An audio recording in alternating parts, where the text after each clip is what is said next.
Welcome back to the 2-Minute Warning. Today I'm going over my top 5 secondaries entering the 2021 NFL season. But before we get into that topic, just a quick question for those of you viewing. Simple question.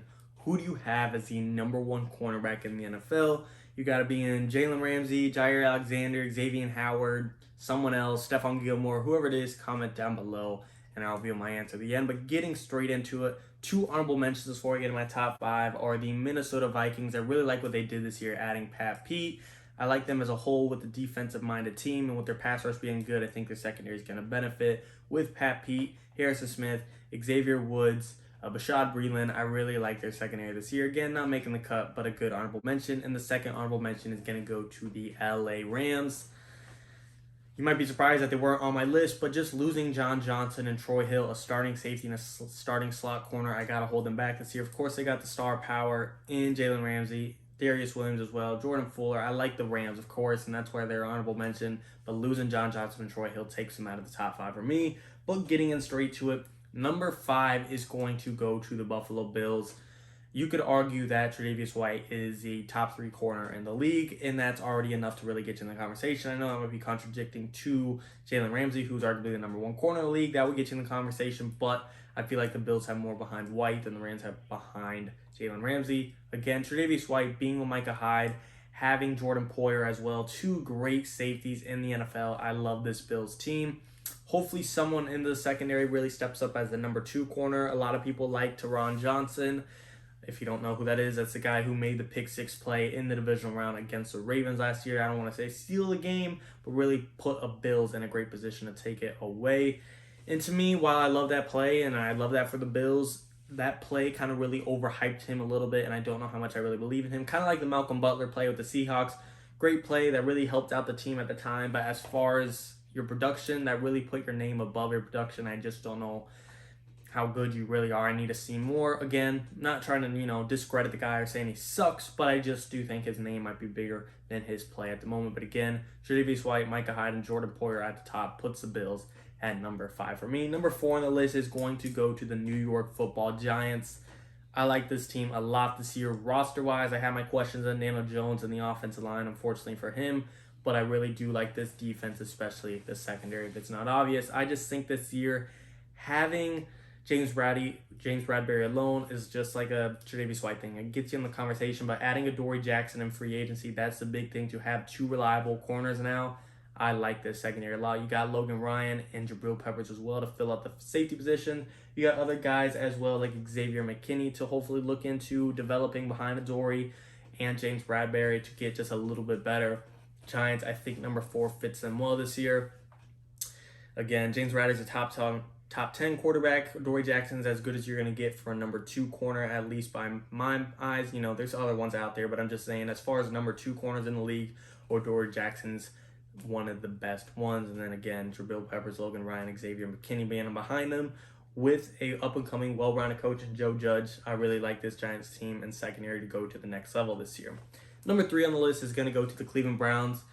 You could argue that the Browns could be higher on this and they could be lower, but number 3 fits well for me. You already have your number 1 guy in Denzel Ward, but behind him a lot is to come.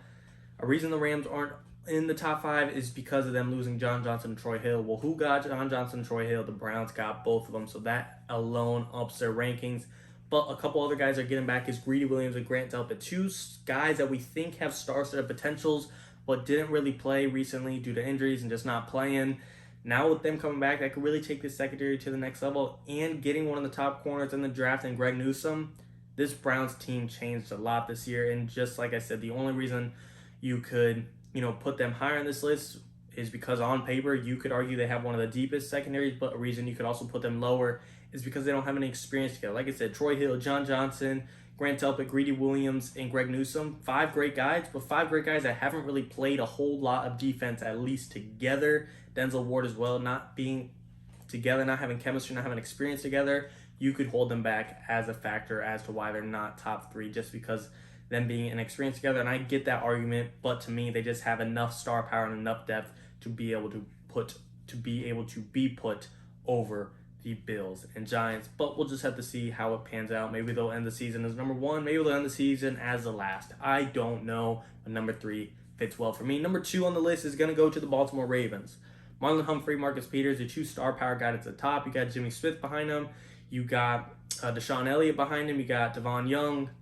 The Ravens, they have one of the best secondaries in the NFL. You could argue that they have the best secondary in the NFL. You know, if you're the second best at something in the NFL, that would put you at least in the conversation at number 1 in the NFL. You know, this is a debatable list, and number 1 and number 2 are always probably the most interchangeables. Just as like when you guys comment down below who your favorite corner is, Jalen Ramsey, Jair Alexander. If you got one of them at 1 and one of them at 2, there's going to be some conversation or argument that could interchange the two, and the same goes for this one, the Ravens. You could interchange them at 1 or 2, but to me, I got them at number 2. I love Marlon Humphrey, a really young player who's already put a name as himself as a top 5 corner. Arguably, I'm not saying I have him there, but you could make the argument that he is there. Marcus Peters, he's been bouncing around, but he's always been a very good corner from the Chiefs to the Rams and now to the Ravens. Like I said, Jimmy Smith's a pretty good guy to have on there. Devon Young, Deshaun Elliott, those guys are only getting better.